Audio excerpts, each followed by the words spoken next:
It is worth noting that the notation facilitates discovery. This, in a most wonderful way, reduces the mind's labor. Music is nothing but unconscious arithmetic. Reality cannot be found except in one single source because of the interconnection of all things with one another. A great doctor kills more people than a great general. Nothing is necessitated whose opposite is possible. All things in God are spontaneous.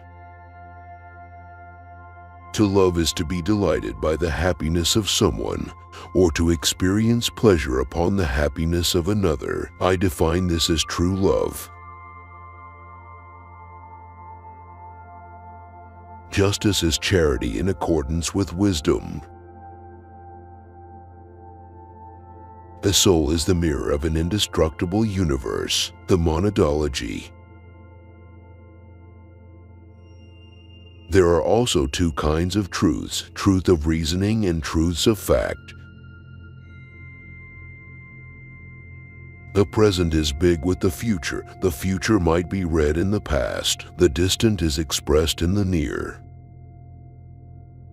It is unworthy of excellent men to lose hours like slaves in the labor of calculation which could be relegated to anyone else if machines were used.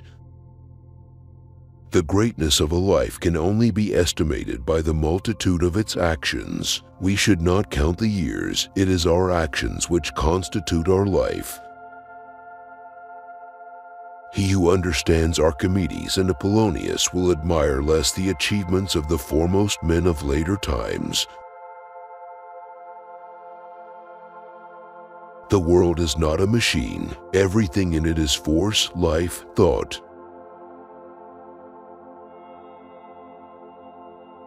We live in the best of all possible worlds.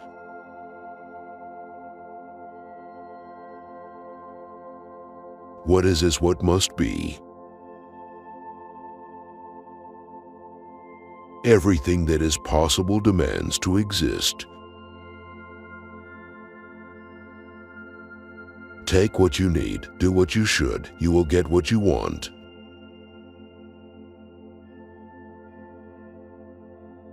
Why is there anything at all rather than nothing whatsoever? Make me the master of education, and I will undertake to change the world. The present is saturated with the past and pregnant with the future. Nihil est sine ration. There is nothing without a reason.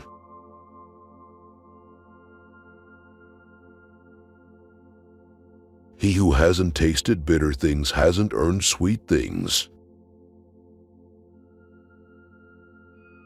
Every substance is as a world apart, independent of everything else except God.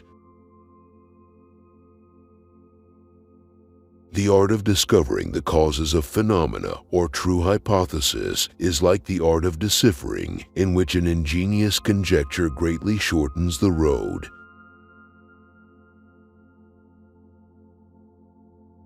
It is necessary to believe that the mixture of evil has produced the greatest possible good, otherwise the evil would not have been permitted.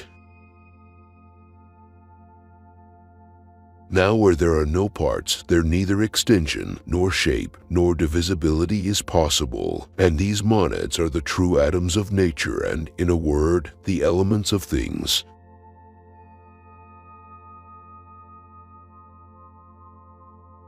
I hold that it is only when we can prove everything we assert that we understand perfectly the thing under consideration.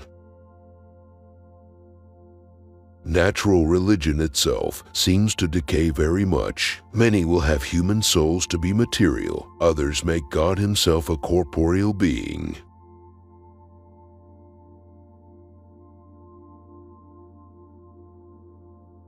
Indeed, in general, I hold that there is nothing truer than happiness, and nothing happier and sweeter than truth.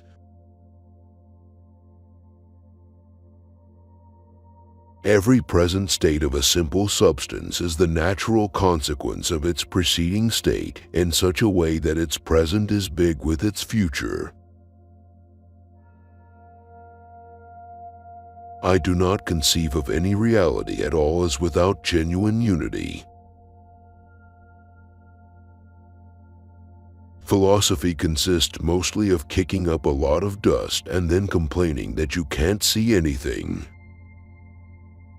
Its own way, the whole universe, indeed, it always contains all past and present times.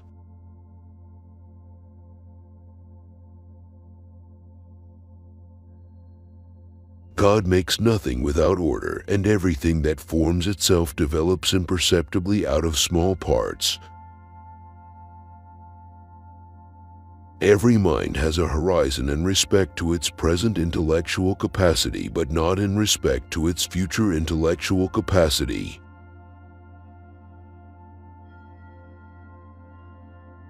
And there must be simple substances, because there are compounds, for the compound is nothing but a collection or aggregatum of simples.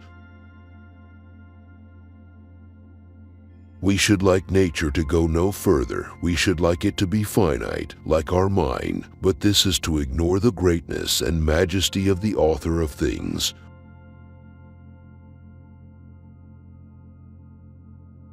Imaginary numbers are a fine and wonderful refuge of the divine spirit, almost an amphibian between being and non-being.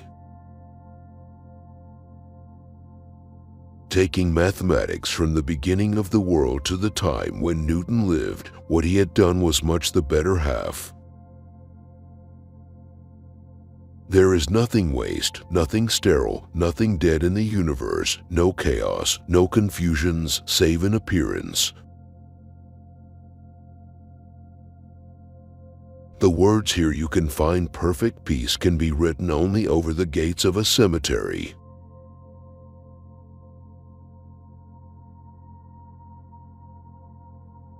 It is God who is the ultimate reason things, and the knowledge of God is no less the beginning of science than his essence, and will are the beginning of things.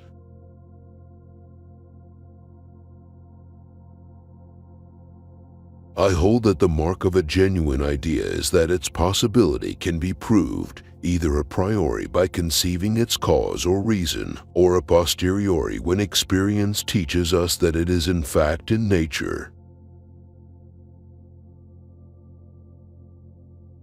There is a certain destiny of everything, regulated by the foreknowledge and providence of God in his works.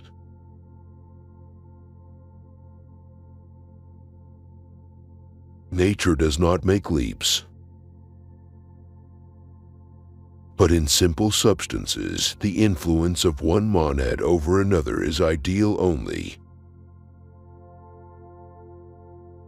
Nothing is more important than to see the sources of invention, which are, in my opinion, more interesting than the inventions themselves.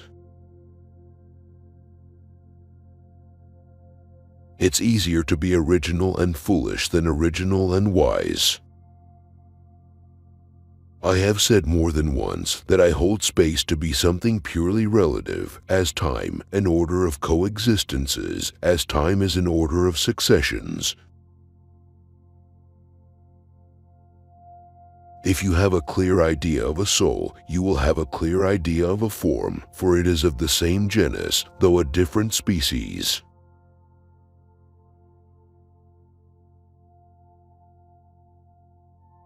For since it is impossible for a created monad to have a physical influence on the inner nature of another, this is the only way in which one can be dependent on another.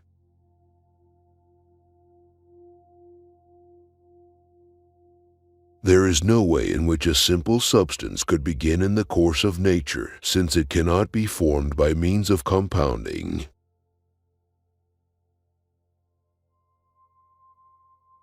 I don't say that bodies like flint, which are commonly called inanimate, have perceptions and appetition. Rather, they have something of that sort in them, as worms or in cheese.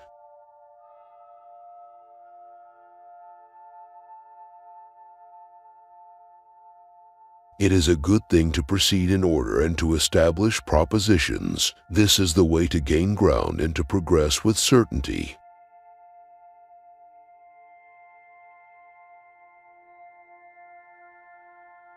When God works miracles, He does not do it in order to supply the wants of nature, but those of grace. Whoever thinks otherwise must needs have a very mean notion of the wisdom and power of God.